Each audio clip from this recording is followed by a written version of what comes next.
Hello friends, study algorithm channel में आप सभी का स्वागत है। आज का जो हमारा टॉपिक रहेगा वो होगा ब्रेशनम्स लाइन एल्गोरिथम का सेकंड एल्गोरिथम, जिसके अंदर हम स्लोप देखते हैं 45 टू 90। जिस भी लाइन की स्लोप 40 से लेकर 90 तक होती है उसे हम कैसे स्कैन कन्वर्ट कर सकते हैं और कैसे उसे ड्रोन कर सकते हैं, वो हम ईच एंड एवरी टॉपिक इसमें देखेंगे। तो चलिए फटाफट से एल्गोरिथम को हम यहाँ पर स्टार्ट करते हैं और देखते हैं किस तरह से कौन से स्टेप्स का यूज़ करके हम लाइन को ड्रॉ करेंगे। तो यहाँ पर एल्गोरिथम टू किसके लिए यूज़ हो रही है? यहाँ पर ये यूज़ हो रही है जिसकी भी स्लोप 40 से लेकर 90 तक के बीच में आती है लाइन की, उसके लिए। ठीक है, तो what steps are required to plot a line वो slope is between this and using Bresenham's line algorithm. इसका मीनिंग क्या है कि व्हाट स्टेप्स आर रिक्वायर्ड, कौन से ऐसे स्टेप्स हैं जो रिक्वायर्ड हैं जब हम किसी भी लाइन को प्लॉट करेंगे ग्राफ पे। उस लाइन की स्लोप 40 से लेकर 90 तक होनी चाहिए और स्लोप को प्लॉट करने के लिए, इस लाइन को बनाने के लिए हम किसका यूज़ करेंगे? यहाँ पर ब्रेशनम्स मेथड का। अब यहाँ पर हम फर्स्ट स्टेप से स्टार्ट करते हैं। जो सबसे फर्स्ट स्टेप आता है, मोस्टली देखिए जितने भी आपने अब तक एल्गोरिथम्स डिस्कस किए हैं उन सब में फर्स्ट स्टेप मोस्टली सेम ही है। क्या है फर्स्ट स्टेप? कंप्यूटेशंस करना। यानी कि जो भी आपको इनिशियल वैल्यूज चाहिए, जो आपको स्टार्टिंग वैल्यूज चाहिए, जिनके बिना प्रोसेस को स्टार्ट ही नहीं कर सकते, उन वैल्यूज को फाइंड करना, वो हमारा सबसे फर्स्ट स्टेप होता है। बस हमें ये पता होना चाहिए कि इस एल्गोरिथम में हमें कौन सी चीज़ को फाइंड करना है और कैसे फाइंड करना है।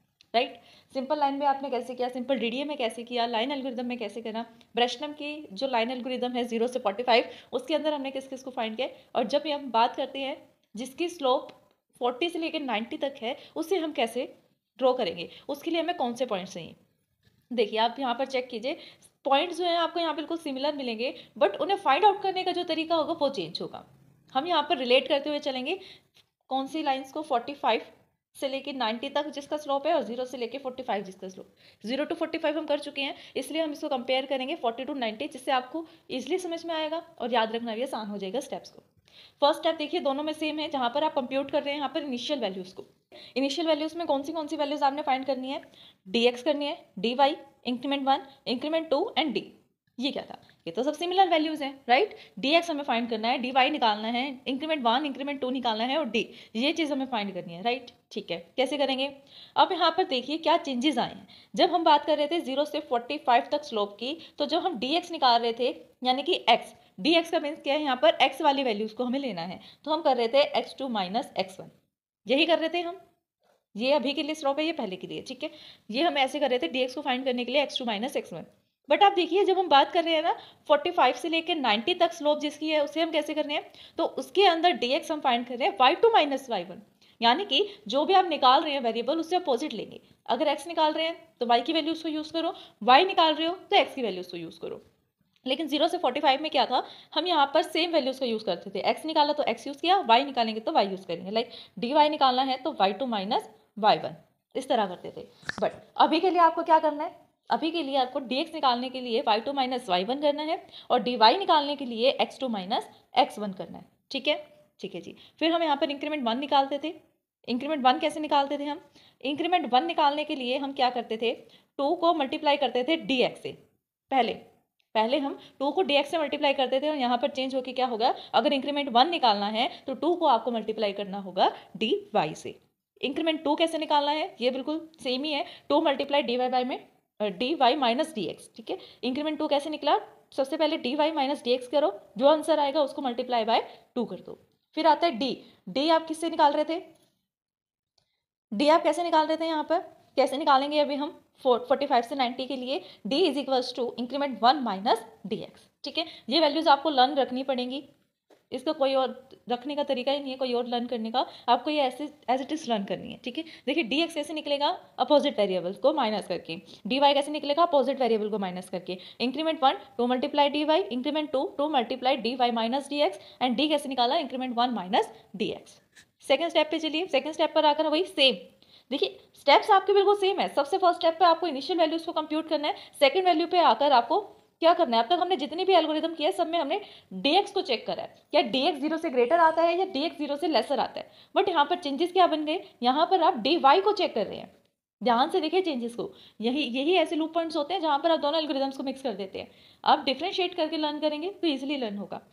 अब तक हमने जितने पॉइंट्स किए हैं, चाहे वो लाइन की हो, पॉइंट की हो, किसी भी टाइप के एल्गोरिदम क्यों ना हो, हमने dx को हमेशा कंपेयर किया है कि dx ऐसे होगा, जीरो से लेसर होगा तो एक अलग पॉइंट्स निकलेंगे, जीरो से ग्रेटर होगा तो अलग स्टेप्स को फॉलो करेंगे। बट यहाँ पर आप चेक कीजिए, यहाँ पर हम dy को चेक कर रहे हैं। इफ अगर dy जो है वो जीरो से कैसे आता है, नेगेटिव में, तो हमें करना क्या है, y के अंदर x2, x के अंदर y2 एंड x के एंड में y1 डालना है, यानी कि इसको इनिशियलाइज करना है। फिर से चेक कर लीजिए स्टेप को, अगर आपका dy की जो वैल्यू है वो जीरो से लेसर आती है तो आपने y की वैल्यू क्या रखनी है, जो x2 की वैल्यू है, x की वैल्यू क्या रखनी है, जो y2 की वैल्यू है, एंड x के एंड में क्या रखना है, y1। अब देखिए आप हर जगह पर अपोजिट स्टेप है, हर जगह पर अपोजिट, dx की जगह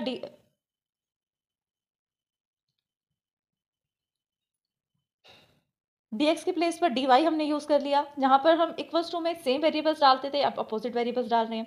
अब बात आती है कि अगर जीरो से ग्रेटर वैल्यू आ जाती है dy की, तो हम क्या करेंगे, y is equals to x1 कर देंगे, x is equals to y1 कर देंगे, और x के एंड की वैल्यू जो है वो y2 कर देंगे। थर्ड पॉइंट पर आकर हम प्लॉट कर देंगे जो भी हमें वैल्यू मिलेगी। आपने इस स्टेप को एग्जीक्यूट किया है या फिर इस स्टेप को, जिस भी स्टेप को एग्जीक्यूट किया है आपको x और y की वैल्यू तो मिलेगी ही, ठीक है, उन वैल्यूज को यहाँ पर आप प्लॉट कर दीजिए।